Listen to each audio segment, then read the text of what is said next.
Hey everybody, welcome to an episode of the Power Alley Podcast. Happy you're with us.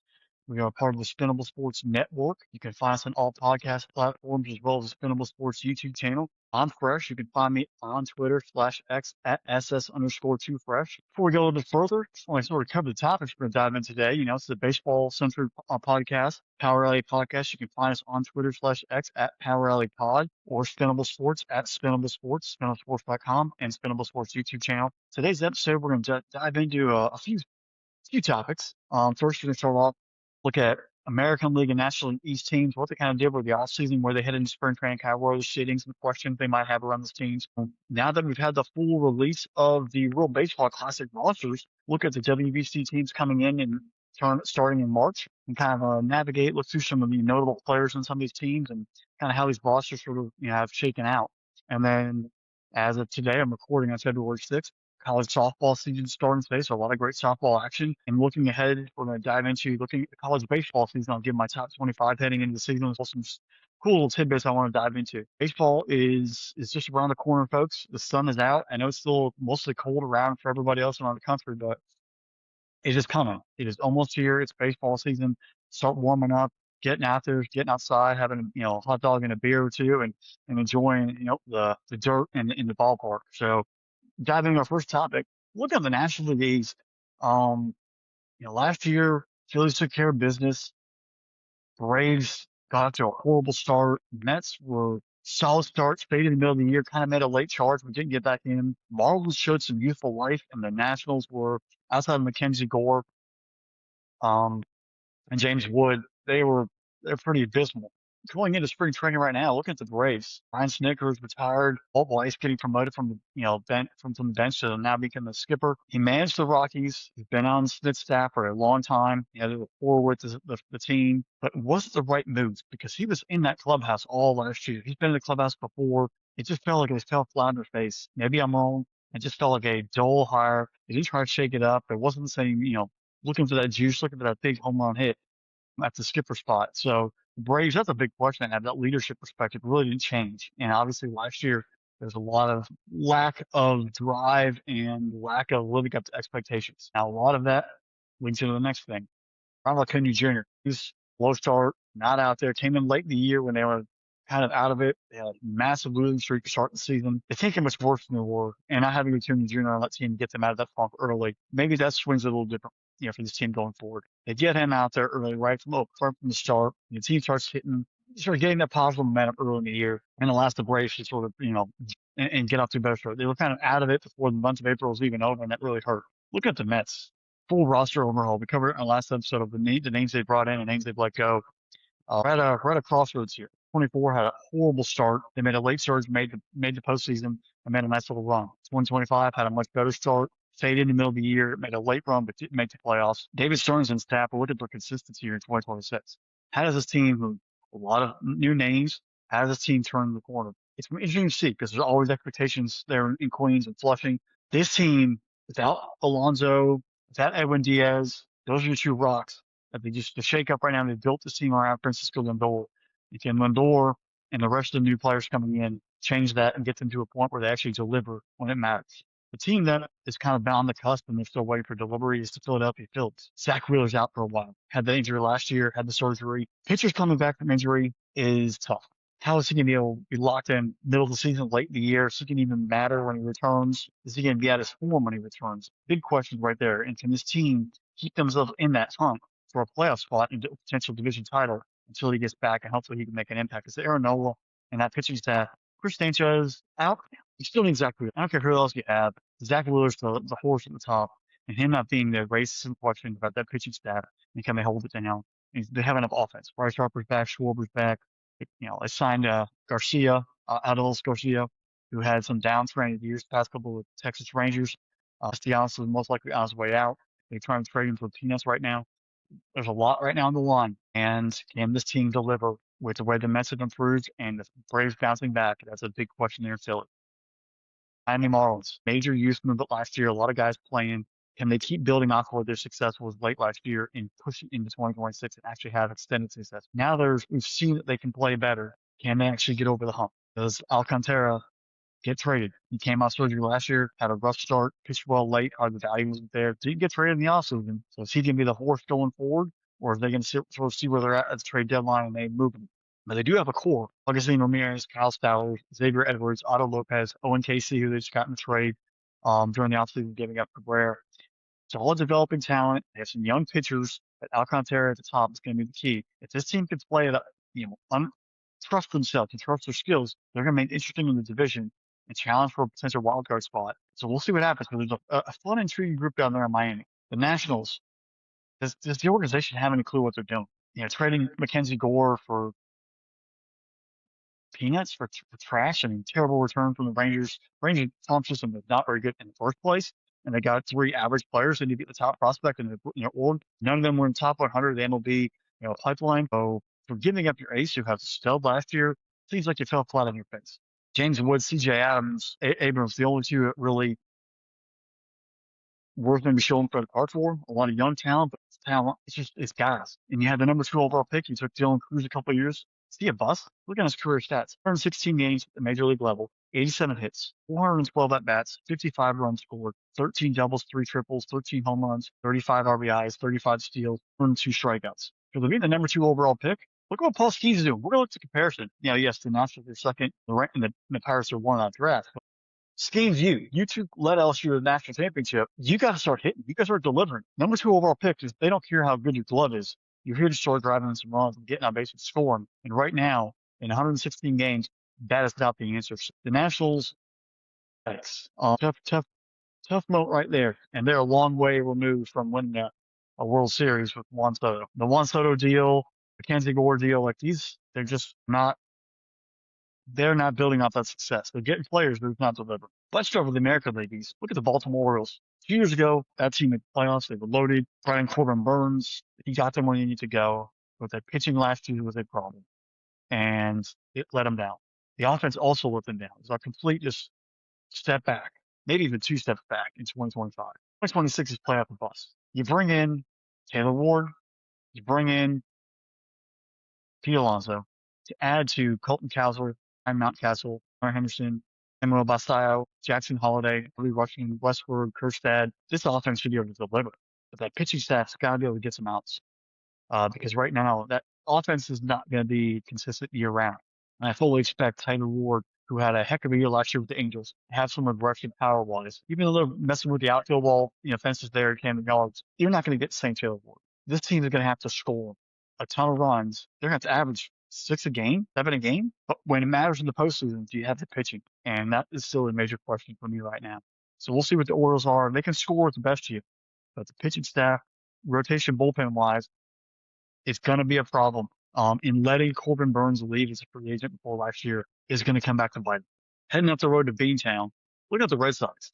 A lot of chatter. They didn't sign many, really make a move and go after any free agents. They're trusting the young studs. Now, they did make some trades. Go out against Sonny Gray, Contreras. You have a solid rotation with Crochet, Gray, Bayo at the top. That's across the board in the bullpen as well. Mayer, Campbell, Anthony. They're focused on those 3 young studs. And also, Trevor Story go back to back. It's 2025 is signed that Trevor Story's back to his 2017, 2021 form, or is it a mirage? Because he was really good from 17 through 21.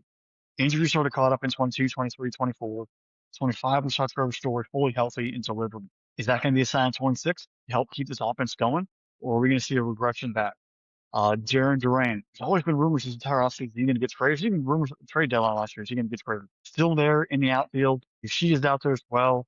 He's such a great hitter and keep him. I don't understand the drive for the Red Sox to trade him, but if you're going to do it, you need to make sure you get a haul on return because your free agent signings haven't been as, earth shattering as everyone probably expected. The Red Sox have a solid young team to make the playoffs last year, but they have to go for deeper. Bringing Sonny Gray and with Crochet at the top of the rotation is going to be great. Moving Brian Bayo to the 3 spot in that rotation will help, but they've got to be able to deliver. These young guys have got to step up because right now there's not many other players behind them. They're trusting the young players. The young players got to deliver. Looking at the Yankees, once again, World Series or bust. They made trades late last year. They got to the playoffs. They got smoked by the Blue Jays. The funny thing is, they get Garrett Cole back. Garrett Cole, match free in the top of that rotation, is going to be very, very good. You bring in Jose Caballero, Ryan McMahon, Ben Rice, Ahmad Rosario, Anthony Volpe, Zola Cabrera. Is that enough in the infield along with Jazz Chisholm? Goldsmith's not back. Yes, you brought Cody Bellinger back. You have Stanton, you have Judge. Seems to be healthy, and that those role players who all have shown glimpses of success can they be sustained for an entire year and help Jazz with the power numbers and also help the outfield. If they can, the Yankees be right back where they need to be. And how quickly is Garrett Cole get back? His injury and missing all of last year is he ready to go, fully ready to be back to himself in May? Will it be April? Honestly, if he wasn't hurt last year, I would love to see him on Team USA in the World Baseball Classic, but I fully understand he has got to get himself locked in, and the Yankees wouldn't release him anyway. But if he can get himself comfortable, using spring training to build up that arm strength, I fully expect Garrett Cole to be back to his normal self by mid-May, and then him and Max Fried in that offense carrying through, and the Yankees will be right where they are, back in the playoffs, for some going to the World Series. Going down to Tampa, the Rays, back to the Trop after last year over at Steinbrenner Field. The ownership group put out a search for a new stadium. They put out renderings this past week, and Dale Malbury is a road. Looked really cool. Renderings, you never what the final product is going to be. But we all know the Rays need a new stadium and they can't be playing this route forever. So how that new ownership group approaches that, how does Hillsborough County and Tampa and the state of Florida bring that in? Hopefully the taxpayers, the local taxpayers and the state of Florida taxpayers aren't shouldering a massive amount for the new stadium, but the Rays do need one. Very similar to Garrett Cole, Shane McClanahan's back. Solid pitcher, had a Tommy John. Quickly, how does he get himself back up and going? Is this a year where he gets, shows progress and maybe he's traded, or shows progress to grow and then keep going from there? There's a lot of young talent for the Rays, though, but now some of that young talent, the prospect ranks to get himself to the level and make it happen. First off, being Carson Williams. Is he ready to be the everyday shortstop? 32 games, major league level in 2025, he hit 172. Got to be better than that. He is an elite prospect. Got to speed under him last year. Now you got to deliver to lights of brightest, including Junior Caminero, Jonathan Ronda, Yandy Diaz. The three of them, solid bats for the Rays, but they need more help. You can't just have three bats. They need 4, 5, 6. They need 7. They need guys to contribute across that lineup. The three of them were shouldering a lot of the weight last year, and it just faded down the stretch. One of those guys that also has got to step up. And fielder Chandler Simpson. He showed flashes last year in 2025. Ridiculously fast. Absolute phenom athlete. In 109 games, he's held 414 at-bats, 122 hits, 15 doubles, 3 triples, 26 RBIs, scored 53 runs, 20 walks, 43 strikeouts, 44 stolen bases, 295 average, on-base percentage 326. If he can get that up to 150, 160, 25, 30 doubles, he has the speed to be a leadoff hitter, but I want to see that 53 runs scored become more in that 80 to 90 range. That walk number going from 20 to 50. That stolen base number could easily hit 75. There's potential there. And since it can stay healthy, get on base and score runs, it will help Caminero, Aranda, Diaz, Carson Williams, the rest of that lineup be successful. But these young guys have got to play at a high level to play their potential to allow this lineup to really be good. So a lot to watch there for the Rays. And they have, keep training, watch them in spring training, see where they're coming from. A lot of growth. And the last team in the American League East, the reigning AL champions, so close on many occasions to be world champions last year. They just couldn't close the door on the Dodgers, the Toronto Blue Jays. Losing Bo Bichette, he came in late. Obviously, he was hurt a lot last year. How are they going to replace him? They did a great job last year when he wasn't in the lineup every day. But still, that's a player who was a franchise guy, and I thought he was going to be there forever. How are they going to be able to react to that him departing and going to become a New York Met? They did add Dylan Cease very early on in free agency. That rotation was extremely good, extremely deep. Adding an extra layer into that team, that's the right focus. They have some solid lineup, but that pitching is where it's going to matter. And look how they got last year. They had a great lineup, but the pitching was able to compete with the Dodgers when it mattered for the most part.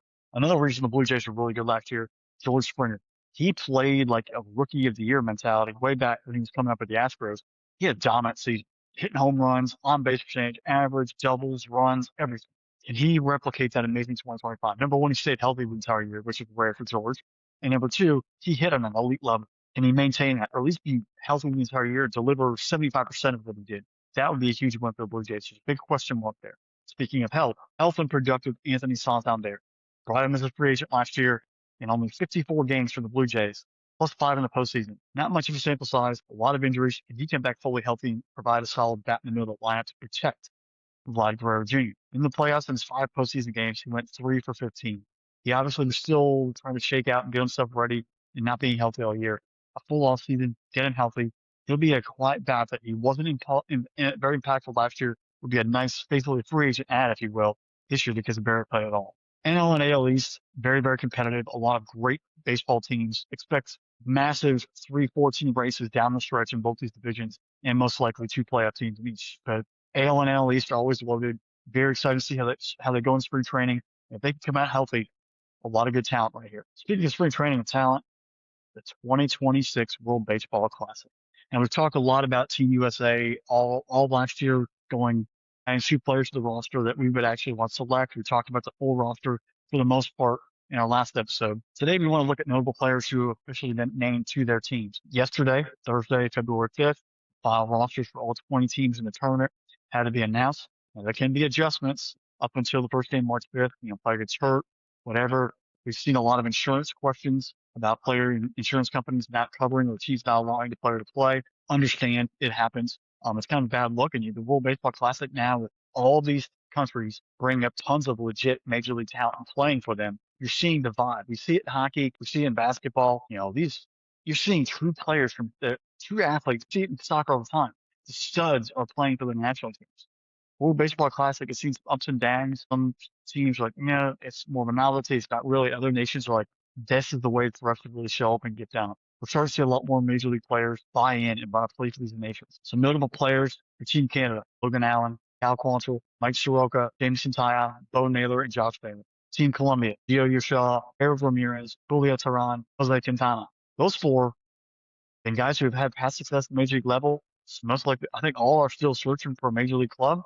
And they use this World Baseball Classic to not only play for their country, but to show off that they're ready and get a 1-year or 2-year deal if they still want to go back. I think Quintana still has at least some more left in the tank, and maybe Gio Urshela can be a solid bench player for you. So there's some talent there.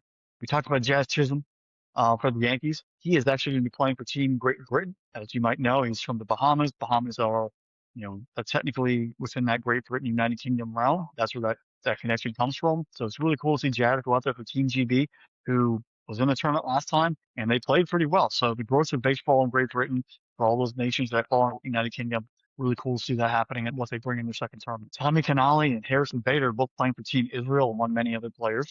Team Italy, this one's going to be a fun one. Michael Lorenzen, Aaron Nola, Adam Ottavino, Vinny Pasquantino, Jack Caglione, Dominic Canzone. You can imagine team meals with a lot of pasta and sausage, wine. You think of it in Italian, they're going to be out there. A lot of tiramisu. But that'll be a cool team to watch because there is a lot of baseball talent, players who have Italian heritage playing for Team Italy. Another European nation that has an empire and has islands in the Caribbean as well. Team Netherlands. Always been, a nation that has tons of talent, whether it's coming from, down there in the Caribbean or from the Netherlands themselves, or just general heritage that are coming from Holland. But in this team, Kenley Jansen, Ozzy Albies, Xander Bogaerts, Didi Gregorius, Jurickson Profar, Danny Rafella of the Red Sox, and Andrew Jones, the son of Andrew Jones, the Hall of Famer. Some names right there on Team Netherlands to pay attention to. Not a pushover at all. Team Nicaragua has some minor league players, but most notably Mark Vientos of the New York Mets. Looking at Team Japan, the reigning World Baseball Classic champions. Loaded team. Not all major leaguers. A lot of guys playing in the Japanese Baseball League. But as we all know, Shohei, Yamamoto, Seiya Suzuki, Yoshida, who plays the Red Sox, among many others. A couple other guys who one signed with the Blue Jays and one signed with the White Sox in the offseason. Guys getting their first taste. A lot of talent. Shohei did announce he will not pitch for Team Japan because he is preparing to pitch for the Dodgers a little more regularly in the regular season. So he's only going to be a DH for Team Japan and then get his arm ready to go to pitch more frequently for the Dodgers once the regular season starts. Team Dominican Republic. What another loaded roster like usual. Sandy Alcantara, Brian Bayo, Camilo Doval, Carlos Estevez, Christopher Sanchez, Luis Severino, Sir Anthony Dominguez, Adam Uribe.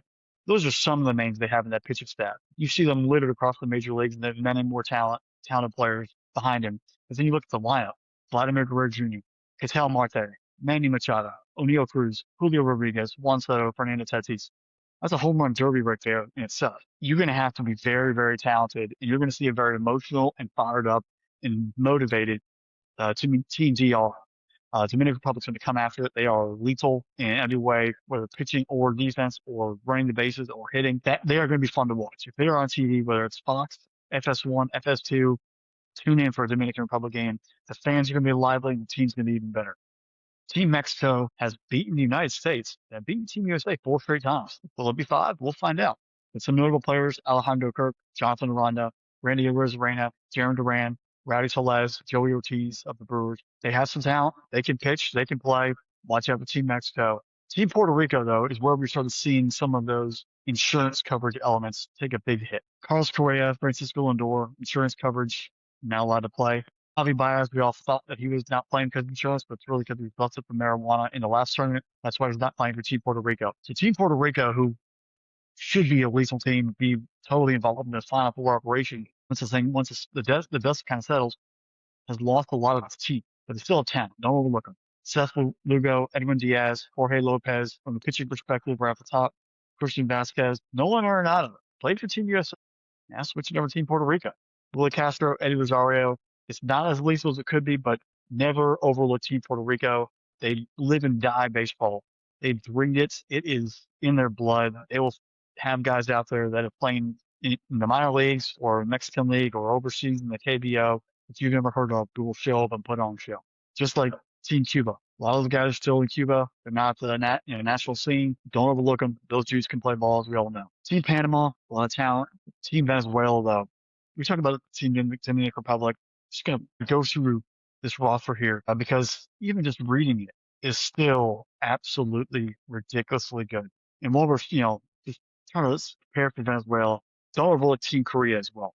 Team Korea and Cuba, those are two teams where you're going to have guys who you've never heard of who are playing in the KBO or playing in different leagues, and they're just going to show up. And if you're not ready, they are going to beat you down. But Team Venezuela, this might read as an all-star team across the board. Jose Alvarado, Eduardo Rodriguez, Antonio Sensatella, Pablo Lopez, Herman Marquez, Ranger Suarez. Just some pitchers right off the top of the head. Looking at the lineup, William Contreras, Salvador Perez, Luis Arraez, Eugenio Suarez, Wilson Contreras, Gleyber Torres, Miguel Garcia, Escobar Tovar, Andres Jimenez, Willier Abreu, Ronald Acuna Jr., and Jackson Churrier. Team Venezuela could win just because of the talent they have alone. The team is loaded. Every team in this tournament is baseball. Anything can happen, but there is so much talent spread across. Major league talent, up and coming talent. You lock in on these games, whether they're being played in Korea, Japan, Puerto Rico, Arizona, Miami, Arizona, or Houston, you're going to see talent across the board. You're going to see guys you know on a regular basis, up and coming players. You're going to see guys who play in professional leagues all across the world. Dig in.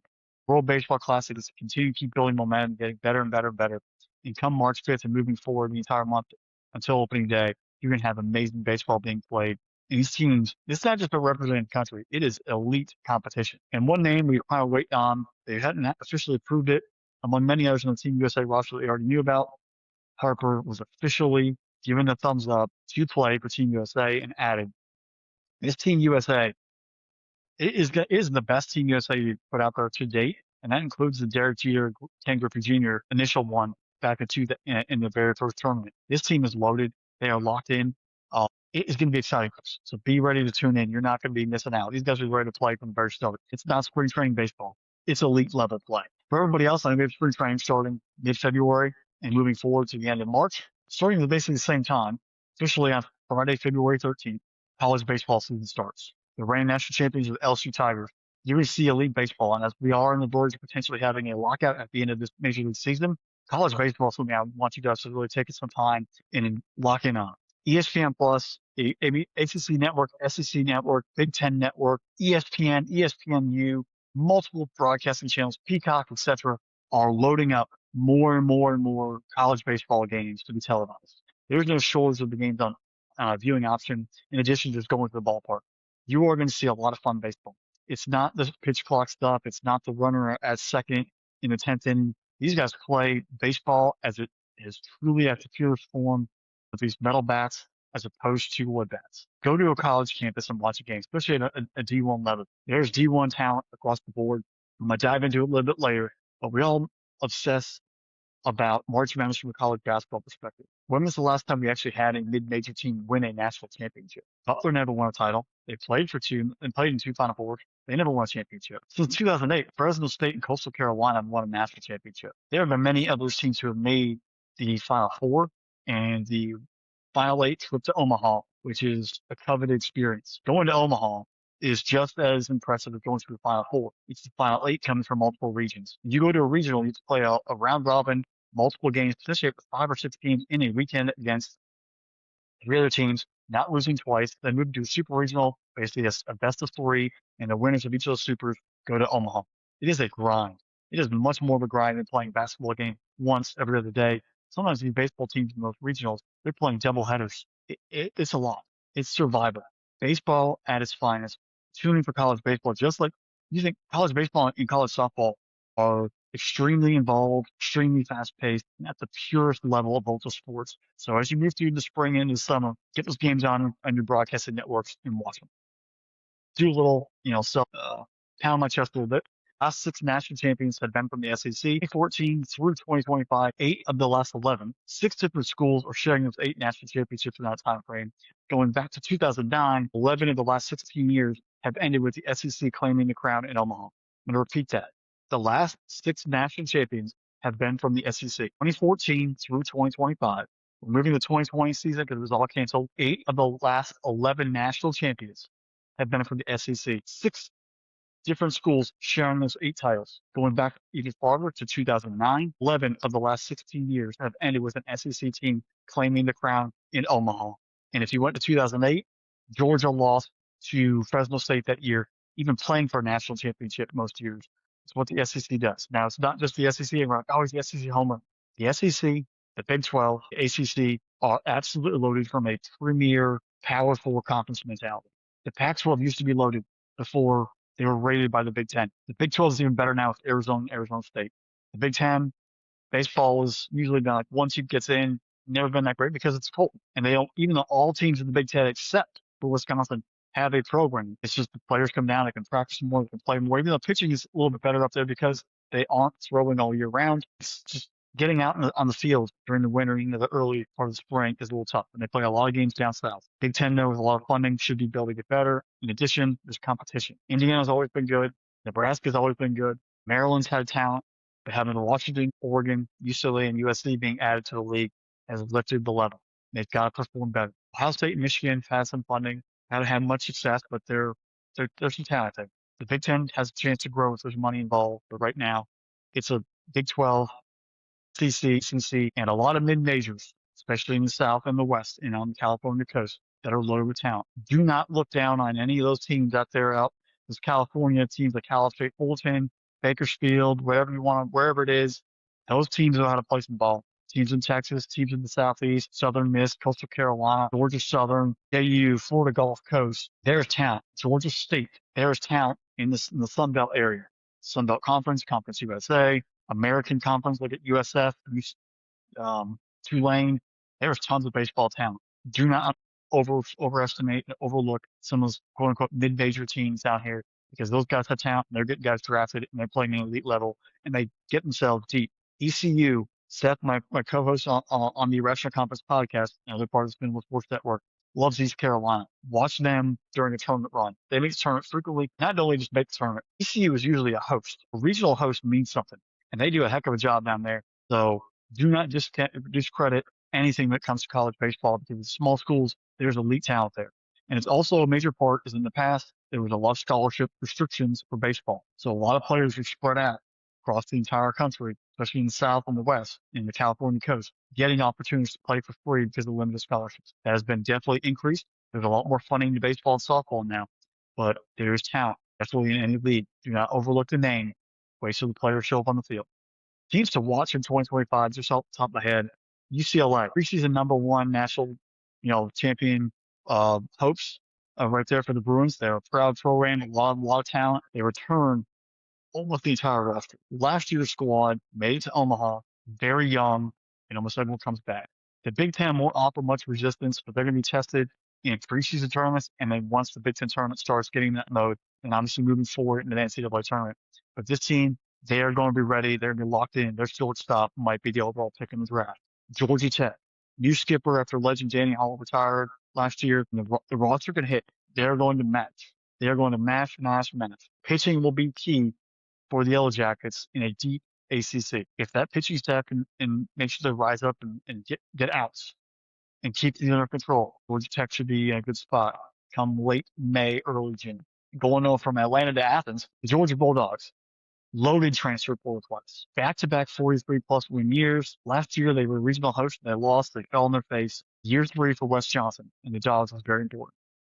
Holyfield is built to match, but Wes Johnson's the pitching coach. If he can get the pitching staff to deliver when it matters, the bats will find ways to get stuff done. There's a lot there in Georgia. Year 3 for Wes Johnson, and the Dogs get to Omaha. 2 years ago, they were in a super regional. Last year, they lost a host in the regional. It's a lot of buts. Year 3, can this portal class, which is a lot of talent from all across the country, meld and gel when it matters most down the stretch in May and June. Two very talented teams who both have had a lot of national success, Tennessee and Virginia.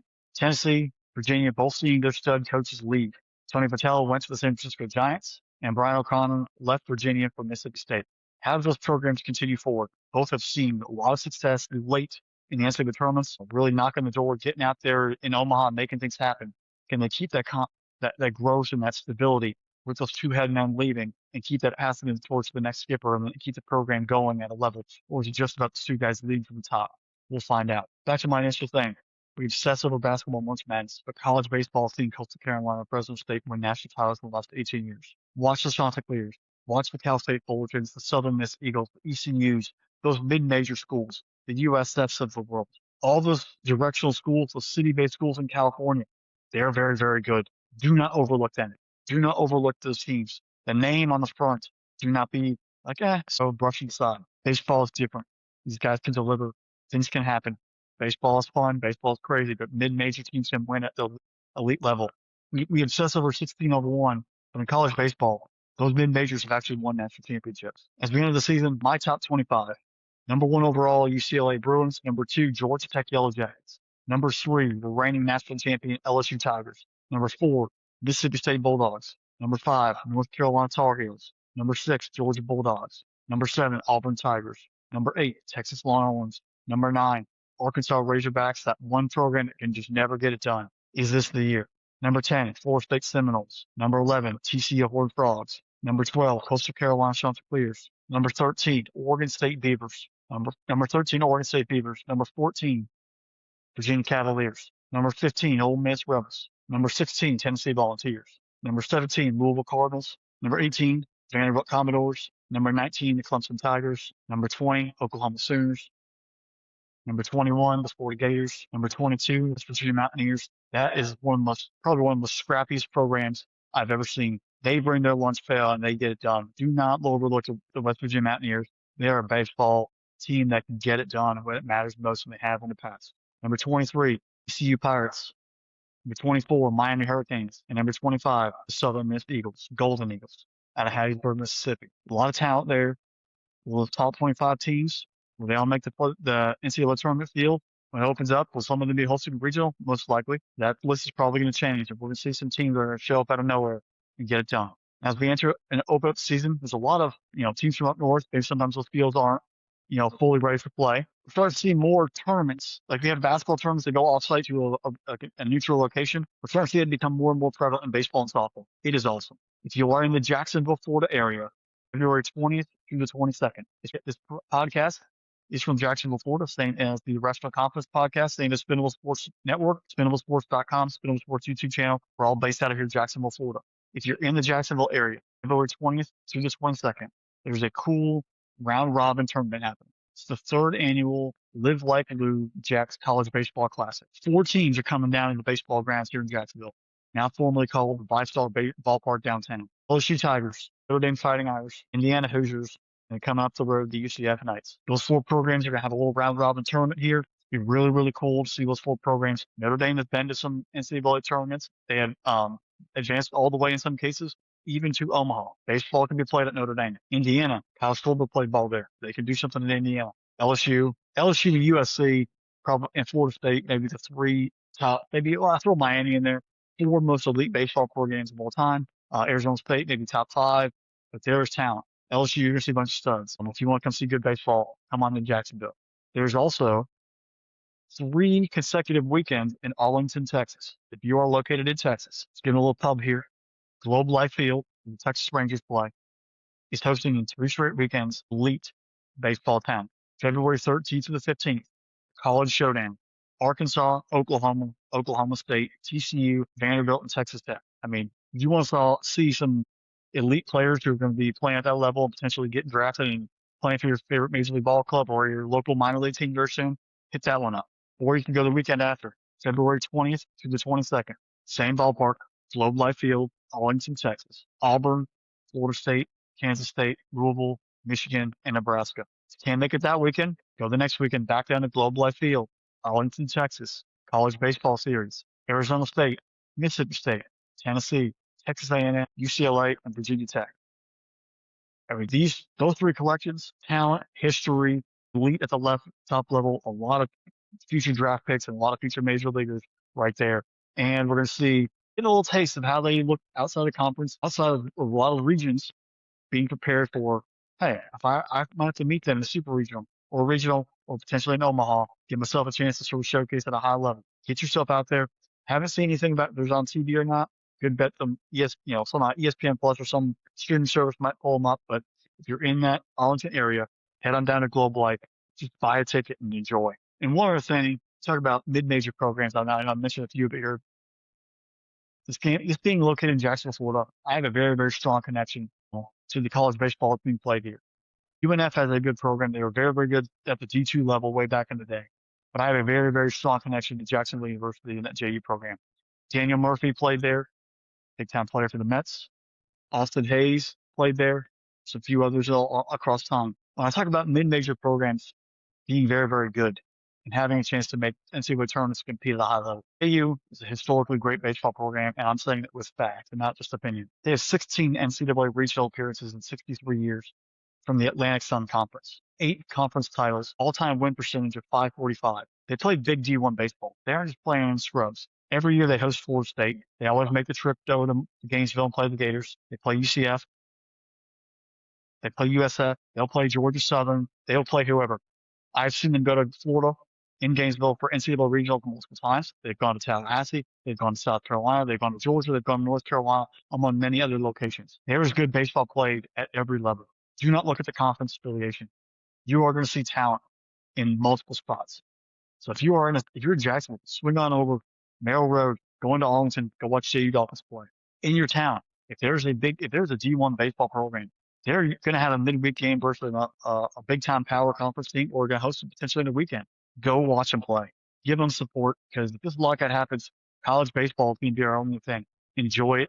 It's a lot of fun, and a lot of great players making debuts and learning and developing at these levels. Enjoy it. College baseball is a lot of fun. We're going to talk a lot about it as we make a road toward Omaha down the road. Before we wrap up this episode, there were a couple free agency things and some arbitration fees that happened at the major league level. The Tarek Skubal thing, the 19 mil and the 30 mil.